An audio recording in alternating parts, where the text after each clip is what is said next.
Hello guys, last video में मैंने आपको इंडिटर्मिनेसी ऑफ फ्रेम से रिलेटेड कुछ कॉन्सेप्ट्स दिए थे और आज की इस वीडियो में मैं बात करूंगा calculation of indeterminacy for beam.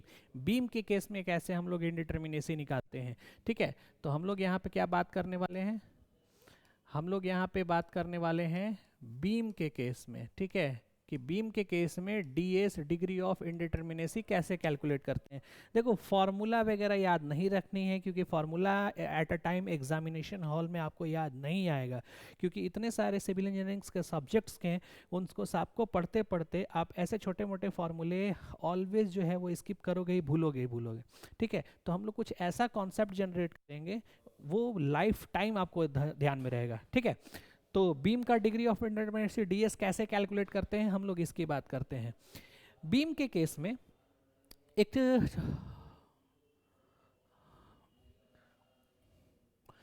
ठीक है, देखिएगा बीम के केस में जो सबसे इंपॉर्टेंट पॉइंट यहाँ पे है, ठीक है, कि जो आपका डीएस होता है वो डीएस ई के इक्वल होता है, यानी कोई भी इनडिटर्मिनेसी इंटरनल फॉर्म में नहीं होती।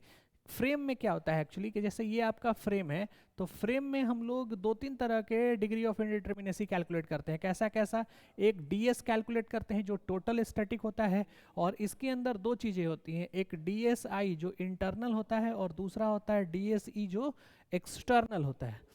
ठीक है एक्सटर्नल, जैसे इस फ्रेम की अगर बात की जाए तो आप इसमें एक कट लगाओगे तो डीएस का वैल्यू कितना हो गया 3, डीएस का वैल्यू कितना हो गया 3। फ्रेम के लिए मैंने सारे कॉन्सेप्ट शेयर किए हुए हैं, अगर आपको इसमें कोई भी प्रॉब्लम है तो फ्रेम वाला वीडियो जाकर के आप देख लो सॉरी। तो ds का वैल्यू यहाँ पे कितना आपको दिख रहा है 3 दिख रहा है। अगर ds e की वैल्यू अगर आपसे पूछी जाए e, तो e के लिए एक्सटर्नल देखेंगे, एक्सटर्नल यहाँ पे कितने रिएक्शन जनरेट होंगे 3, यहाँ पे कितने जनरेट होंगे 3, 3 और 3 6 और माइनस इक्विलिब्रियम इक्वेशन हमारे पास कितना होता है 3, तो ds e भी कितना आ गया 3। और आपको पता है कि ds जो होता है वो इन दोनों के सम के बराबर होता है, इन दोनों को अगर ऐड कर देंगे तो क्या आ जाएगा ds आ जाएगा, तो ds में से ds e को माइनस कर देंगे, सब्ट्रैक्ट कर देंगे, तो ds i आ जाएगा, तो यहाँ पे कितना हो जाएगा 0। तो हमने तीनों वैल्यू यहाँ पे कैलकुलेट कर दिया। ठीक है, लेकिन बीम के केस में ऐसा नहीं होता, बीम के केस में ये वैल्यू ऑलवेज जीरो होता है, ये वैल्यू क्या होता है ऑलवेज जीरो। ठीक है, ये ऑलवेज क्या होता है जीरो। तो अगर ये ऑलवेज जीरो होगा, यानी ये वाली वैल्यू ऑलवेज आपकी जीरो होगी, तो फिर इनका सम तो ये डीएस डायरेक्ट डीएसई के बराबर हो जाएगा, तो ये दोनों क्या हो जाएंगे इक्वल हो जाएंगे। ठीक है, ये दोनों क्या हो जाएंगे इक्वल हो जाएंगे। तो इसलिए मैंने यहाँ पे लिखा कि ds जो होता है बीम के केस में वो सीधा किसके होता है dse के बराबर होता है। क्लियर है, dsi 0 होता है। अब जरा एक बात समझिएगा, कैंटिलीवर बीम के केस में कैंटिलीवर एक आपका ऐसा बीम है जिसमें minimum number of reactions 3 available भी है और ये कंप्लीटली डिटरमिनेट स्ट्रक्चर भी माना जाता है।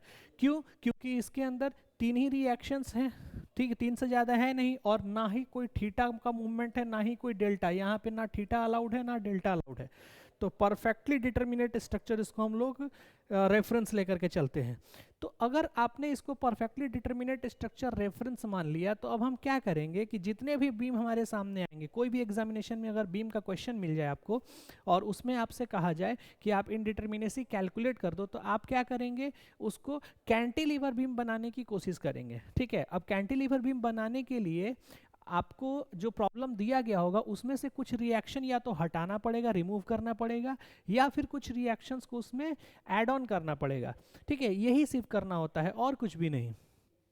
तो हम क्या करेंगे कैंटिलीवर बीम बनाने की कोशिश करेंगे। ठीक है, जैसे फॉर एग्जांपल आइए देखते हैं अब इसका डीएस हमें कैलकुलेट करना है। ठीक है, डीएस तो ये ऑलवेज क्या है कैंटिलीवर बीम तो है ही, तो इसकी डीएस कोई पूछे मेरे से कितना हो जाएगा तो मैं क्या बोलूँगा 0। ठीक है, कैंटिलीवर बीम है, डिटरमिनेट स्ट्रक्चर है, तो इसका वैल्यू क्या हो जाएगा डी 0। अब इसको अगर आपसे पूछा जाए कि इसकी डीएस कितनी होगी, तो आप इसको क्या करोगे कैंटिलीवर बीम बनाओगे। अब कैंटिलीवर बीम में क्या होता है कि एक तरफ फिक्स सपोर्ट होता है, इधर कौन सा सपोर्ट है फिक्स्ड। ठीक है, ये कौन सा सपोर्ट है आपका फिक्स्ड सपोर्ट, और ये फ्री एंड। ठीक है, ये क्या है आपका फ्री एंड। तो यहाँ भी मेरे पास एक फिक्स सपोर्ट तो है, तो इसमें तो कोई इशू नहीं है। ठीक है, ये आपका फिक्स सपोर्ट है, बट ये तो रोलर सपोर्ट है ना, तो इसको फ्री करना होगा। अब आप रोलर सपोर्ट पे देखो रिएक्शन कितने होते हैं, एक रिएक्शन, तो इस रिएक्शन को यहाँ से क्या करना होगा हटाना होगा। इस रिएक्शन को क्या करना होगा, रिमूव करना होगा। तो यहाँ से हमें इस रिएक्शन को रिमूव करना है, ठीक है, रिमूव करना है, तभी जाकर के ये क्या बनेगा, कैंटिलीवर बीम बनेगा। तो एक रिएक्शन हमने क्या कर दिया, रिमूव कर दिया। तो ds की वैल्यू कितनी हो गई इसमें, ds की वैल्यू कितनी हो गई, 1, ठीक है, ds की वैल्यू कितनी हो गई, 1। यानी यहाँ पे हमें देखना क्या है, जितने नंबर ऑफ रिएक्शन मैं रिमूव करूंगा वही इसका ds हो जाएगा, क्योंकि यही एक एक्स्ट्रा यहाँ पे वो रिएक्शन था जिसकी वैल्यू आप इक्विलिब्रियम इक्वेशन की हेल्प से कैलकुलेट नहीं कर पाएंगे।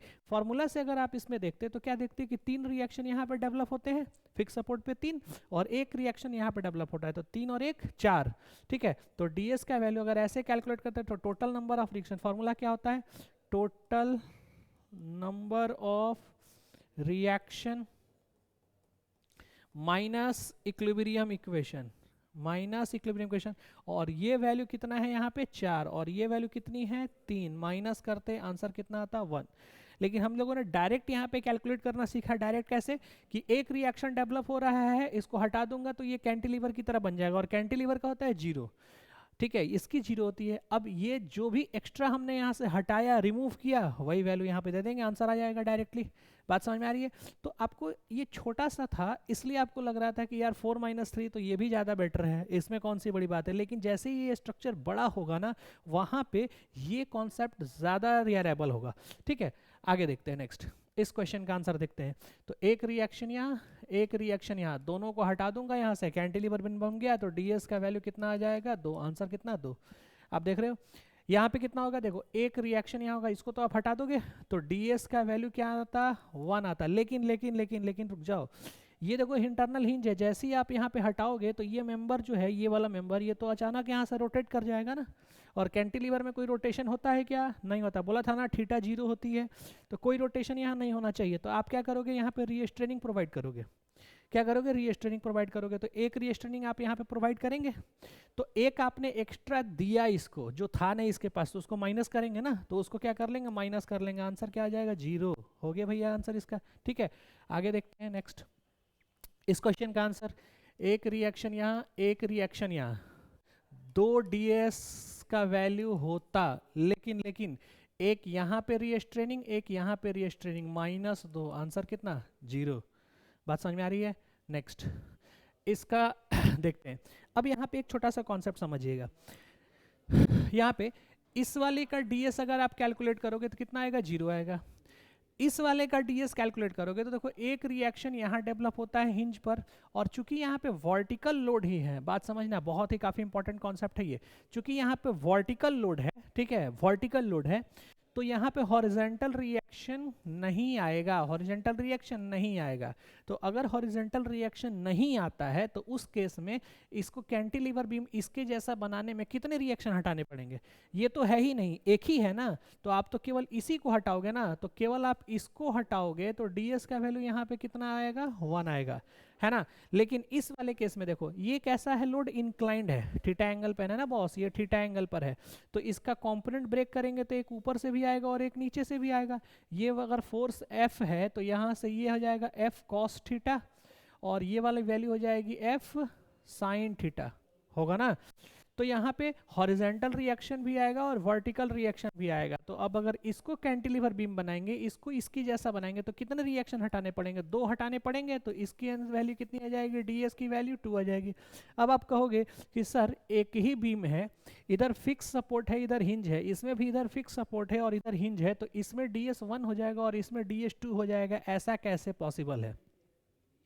बात समझ रहे हैं। और ये कंफ्यूजन बहुत ज़्यादा होता है, बहुत ज़्यादा ये कंफ्यूजन होता है लोगों में, ठीक है, और इसको लेकर के बहुत सारे आंसर्स गलत होते हैं। तो इसके लिए एक छोटा सा पॉइंट देखिएगा, if there is no loading on the beam, अगर बीम के ऊपर कोई भी लोडिंग नहीं होती है, जैसे कि यहाँ पर कोई भी लोडिंग नहीं है, then we will treat as a vertical loading. तो हम उसको क्या मान के चलेंगे, वर्टिकल लोडिंग मान के चलेंगे। यानी यहाँ पे कोई लोडिंग नहीं है और यहाँ अगर सपोर्ट आ जाए तो हम इसमें क्या मान करके चलेंगे, कैसा लोडिंग है, वर्टिकल लोडिंग लगा हुआ है, ठीक है, वर्टिकल लोडिंग लगा हुआ है। For this vertical loading horizontal reaction are neglected. तो ऐसे केस में हॉरिजेंटल रिएक्शन को हम लोग क्या करेंगे, नेग्लेक्ट करके, जैसे यहाँ नेग्लेक्ट करके चला था, यानी आंसर कितना DS1 आया था। लेकिन beam is considered as a flexural member, beam को हम लोग कैसा मानते हैं, फ्लेक्सुरल मेंबर। और फ्लेक्सुरल मेंबर क्या होता है, ऐसा मेंबर जो कि बेंडिंग मोमेंट को क्या करे, रेजिस्ट करे, बेंडिंग मोमेंट को रेजिस्ट करना है यहाँ पे। और बेंडिंग मोमेंट में इन वाले रिएक्शंस का कोई यूज नहीं होता, क्योंकि रेजिस्ट कौन सा करते हैं, ये वाली रिएक्शंस करती हैं, ठीक है। Take those reactions who create bending moment, जो बेंडिंग मोमेंट क्रिएट करते हैं सिर्फ उसी को हम लोग कंसिडर करेंगे। तो अगर आपका इस तरह का लोडिंग है, ऐसा लोडिंग, तो आपका DS कितना आएगा, 2 आएगा। लेकिन अगर ये लोडिंग है तो हम DS1 बताएंगे, और कोई लोडिंग नहीं है तो भी हम DS यहाँ पे क्या बताएंगे, 1। अगर यहाँ सपोर्ट है तो यहाँ पे DS कितना बताएंगे हम लोग, 1 बताएंगे। ये कैंटिलीवर सिर्फ होता तब DS 0 होता, लेकिन अगर यहाँ पे रोलर सपोर्ट है और कोई लोडिंग नहीं है, ठीक है, तो हम यहाँ पे DS कितना बताएंगे, 1। अब इस पे कुछ एग्जाम्पल देख लेते हैं, जैसे ये है, इसमें हमें DS बतानी है। तो DS बतानी है तो उसको कैंटिलीवर बीम बनाना है। कैंटिलीवर बीम बनाने के लिए क्या क्या करना है वो हमें देख लेते हैं। तो यहाँ पे रिएक्शंस को रिमूव करेंगे, ठीक है, यहाँ पे प्रोवाइड करेंगे रिएक्शन, और यहाँ पे प्रोवाइड करेंगे। कितने रिएक्शन यहाँ से रिमूव होंगे, यहाँ पे कितने होते हैं, 3। एक यहाँ प्रोवाइड किया, एक यहाँ प्रोवाइड किया, एक यहाँ प्रोवाइड किया, 3 - 3, DS का वैल्यू कितना आ जाएगा, इसमें 0 आ जाएगा, ठीक है। DS का वैल्यू इसमें कितना आ जाएगा, 0 आ जाएगा। बात समझ में आ रही है। तो इस तरीके से हम लोग बीम का कैलकुलेशन करते हैं, ठीक है।